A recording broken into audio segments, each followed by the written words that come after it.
lighting up her skin. She's falling, doesn't even know it yet. Having no regrets, it's all that she really wants.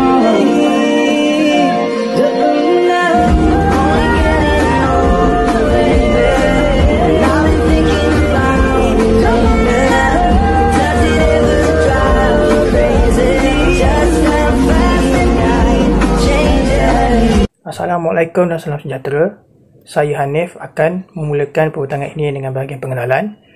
Menerusi isu yang kian mendapat perhatian umum, gangguan seksual merupakan suatu fenomena yang bersifat negatif, khususnya di tempat kerja. Melihat kes gangguan seksual yang berlega di media sosial dan berita, banyak berlakunya di kawasan tempat kerja, terutamanya melibatkan majikan dan pekerja. Menurut Wilson 1995 berpendapat bahawa gangguan seksual ini diertikan sebagai perilaku ataupun perbuatan pekerja lelaki yang berusulkan perkara lucah, tidak kira dari aspek sentuhan ataupun secara lisan. Melalui makna gangguan seksual menunjukkan banyak unsur negatif yang memberikan kesan yang mendalam terutamanya kepada mangsa. Rata-rata mangsa terdiri daripada golongan wanita. Kebiasaannya wanita yang muda dan cantik akan menjadi perhatian lelaki di tempat kerja. Perkara ini berlaku kerana kurang didikan agama dan tidak menjaga adab pergaulan antara lelaki dan wanita.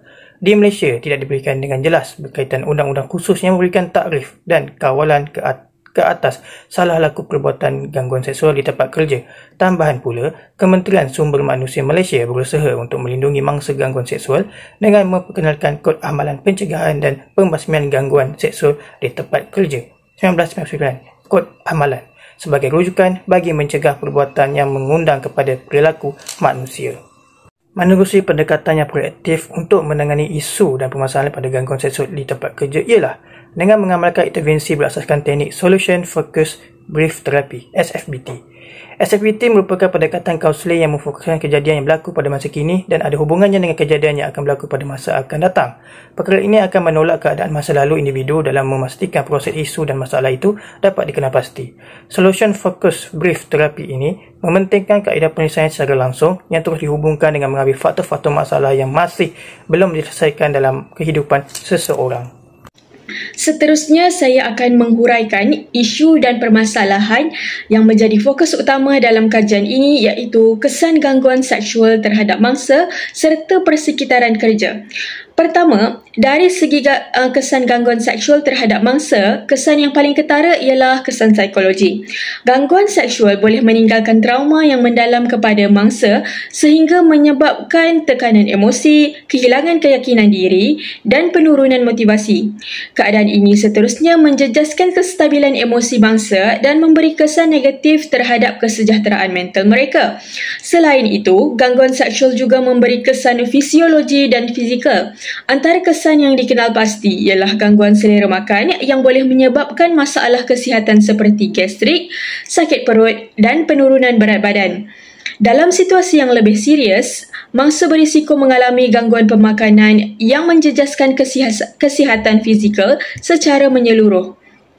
Seterusnya, mangsa turut mengalami gangguan tidur. Masalah tidur ini boleh menyebabkan keletihan berpanjangan dan sakit kepala, sekaligus mengganggu kualiti tidur serta menjejaskan tahap kesihatan fizikal dan keupayaan mangsa untuk menjalani kehidupan seharian dengan baik.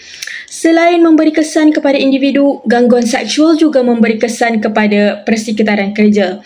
Situasi ini boleh menjejaskan prestasi dan motivasi kerja, merosakkan hubungan profesional serta mewujudkan suasana kerja yang tidak selamat dan tidak kondusif. Akibatnya, produktiviti organisasi turut terjejas dan kesejahteraan warga kerja tidak dapat dipelihara.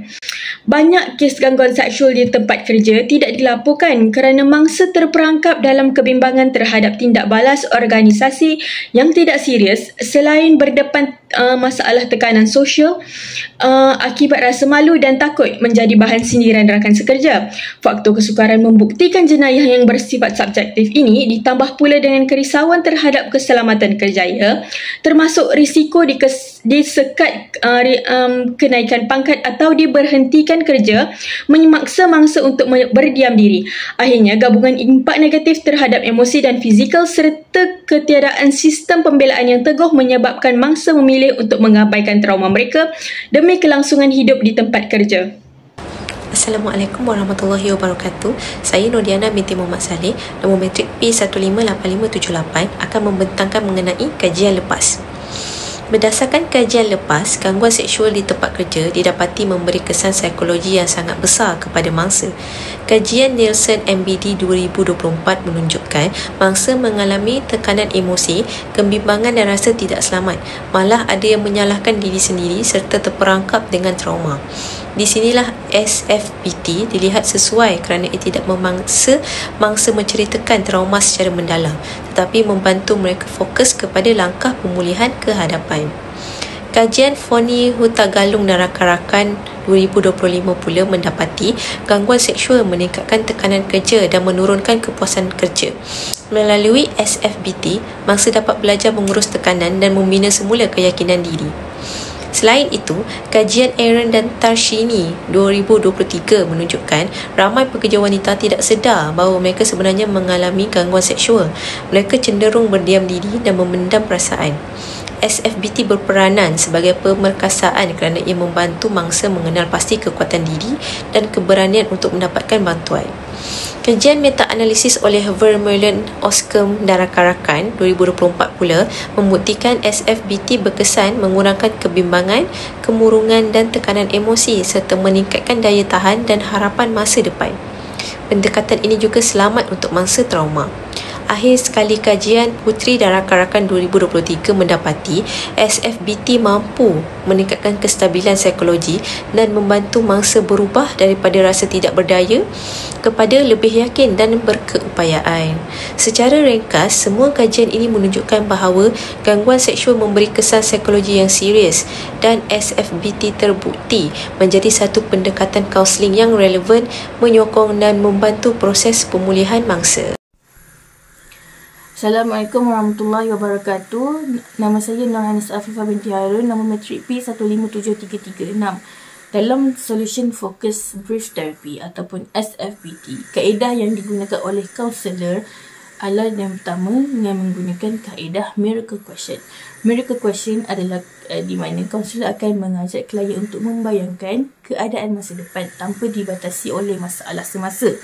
Ia bertindak sebagai alat untuk mengalihkan fokus daripada masalah kepada penyelesaian. Dalam konteks gangguan seksual di tempat kerja, kaunselor akan mengajak klien untuk membayangkan keadaan di mana beliau tidak lagi diganggu atau dibayangi masalah tersebut. Contohnya, kaunselor akan bertanya, cuba encik bayangkan encik tidak lagi diganggu di tempat kerja. Apakah perasaan yang encik rasakan? Okey, yang kedua ialah kaedah scaling question. Kaedah ini membantu klien untuk menilai tahap semasa sesuatu perkara. Lazimnya daripada skala 0 hinggalah ke skala 10. Okey, ia memudahkan pemantauan kemajuan dari sesi ke sesi. Contohnya, kaunselor akan bertanya kepada klien, daripada skala 0 hingga 10, bolehkah encik berikan apakah skala yang encik akan berikan untuk tahap keselamatan encik? Okey, kaedah yang ketiga ialah exception, iaitu menapasi situasi atau masa tertentu apabila masalah yang dialami tidak lagi berlaku atau berlaku pada tahap minimum ataupun dapat dikendalikan dengan lebih berkesan. Kaunselor akan bertanya, apakah tindakan atau pemikiran yang klien lakukan yang menyumbang kepada keadaan yang lebih positif. Ini membolehkan klien sedar bahawa masalah bukanlah berlaku sepanjang masa. Dan ia mengalihkan fokus kaunseling daripada punca masalah kepada penyelesaian. Dalam konteks gangguan seksual di tempat kerja, kaunselor akan membimbing klien untuk mengenal pasti waktu, konteks ataupun interaksi tertentu yang lebih selamat serta meneliti faktor perlindungan yang wujud. Assalamualaikum warahmatullahi wabarakatuh. Saya Nurhamizah binti Abdul Rani, nombor kad matrik P155643. Seterusnya saya akan membentangkan implikasi Solution Focus Brief Therapy ataupun SFBT terhadap mangsa gangguan seksual serta organisasi. SFBT merupakan pendekatan kaunseling yang menekankan penyelesaian, kekuatan dalaman klien dan matlamat masa depan tanpa memberi fokus berlebihan kepada pengalaman trauma. Pendekatan ini bersifat ringkas, berstruktur dan disokong oleh bukti empirikal, khususnya dalam menangani tekanan dan isu psikososial berkaitan pekerjaan. Dari perspektif mangsa gangguan seksual, SFBT membantu individu tersebut memfokuskan kepada pemulihan dan langkah ke hadapan. Pendekatan ini terbukti berkesan dalam mengurangkan tekanan kebimbangan di samping meningkatkan harga diri, keyakinan dan keupayaan membuat keputusan. Penekanan terhadap kekuatan dan kejayaan kecil membolehkan mangsa membina semula rasa kawalan dan autonomi yang sering terjejas akibat trauma. Dari sudut organisasi pula, pelaksanaan kaunseling berasaskan SFBT menyumbang kepada peningkatan kesejahteraan psikologi pekerja dan mengurangkan tekanan di tempat kerja. Sokongan awal yang efektif membantu mengurangkan ketidakhadiran kerja serta mengekalkan produktiviti. Selain itu, organisasi yang menyediakan intervensi psikologi berasaskan bukti menunjukkan komitmen terhadap kebajikan pekerja dan mengukuhkan reputasi sebagai tempat kerja yang beretika dan menyokong kesihatan mental. Kesimpulannya, SFBT merupakan pendekatan kaunseling yang praktikal dan berkesan bukan sahaja dalam menyokong pemulihan mangsa gangguan seksual tetapi juga dalam memperkukuh kesejahteraan dan kelestarian organisasi. Sekian, terima kasih. Baik, seterusnya saya akan membentangkan cadangan yang boleh dilaksanakan berdasarkan dapatan kajian ini. Cadangan pertama adalah organisasi disarankan untuk menyediakan perkhidmatan kaunseling yang mudah diakses dan juga profesional. Perkhidmatan kaunseling yang mudah diakses dapat menggalakkan individu mendapatkan bantuan lebih awal tanpa rasa takut atau stigma sosial. Seterusnya, organisasi perlu memberikan latihan khusus berkaitan pendekatan Solution Focused Brief Therapy (SFBT) kepada kaunselor yang terlibat. Latihan ini penting bagi meningkatkan kemahiran kaunselor dalam mengaplikasikan pendekatan SFBT secara berkesan. Cadangan ketiga ialah pemantapan dasar dan polisi pencegahan gangguan seksual di peringkat organisasi. Organisasi perlu menggubal dan melaksanakan dasar serta polisi yang jelas selaras dengan garis panduan yang ditetapkan. Selain itu, saluran aduan yang telus dan selamat perlu disediakan agar mangsa berani tampil membuat laporan tanpa rasa takut atau tekanan. Secara keseluruhan, pelaksanaan cadangan-cadangan ini diharapkan dapat mewujudkan persekitaran organisasi yang selamat dan juga kondusif sekaligus meningkatkan keberkesanan perkhidmatan kaunseling dan kesejahteraan individu yang terlibat. Assalamualaikum warahmatullahi wabarakatuh. Nama saya Akil Azam Mak Saleh. Nombor saya ialah P15267. Kali ini saya akan membentangkan bahagian kesimpulan. Okey, sebagai kesimpulan, gangguan seksual di tempat kerja merupakan satu isu serius yang memberi kesan besar terhadap kesejahteraan psikologi dan emosi mangsa. Mangsa bukan sahaja berhadapan dengan trauma emosi, tekanan dan kebimbangan, malah turut mengalami penurunan keyakinan diri serta prestasi kerja. Situasi ini menjadikan sokongan psikologi melalui kaunseling sebagai satu keperluan, bukan lagi pilihan. Dalam konteks ini, kaunseling berfungsi sebagai medium yang berselamat dan beretika untuk membantu mangsa meluahkan perasaan, membina semula keyakinan diri serta mengurus kesan psikologi yang dialami.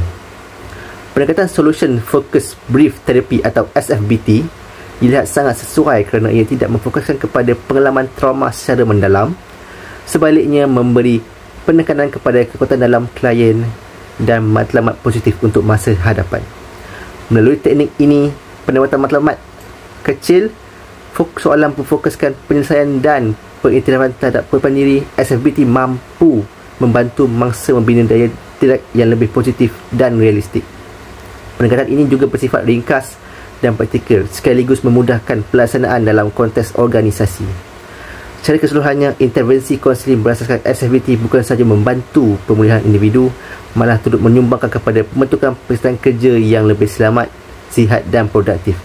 Justru kaunseling dilihat sebagai satu usaha penting dalam bina budaya kerja yang beretika, prihatin dan bebas dari gangguan seksual. Itu sahaja perkongsian kami. Terima kasih.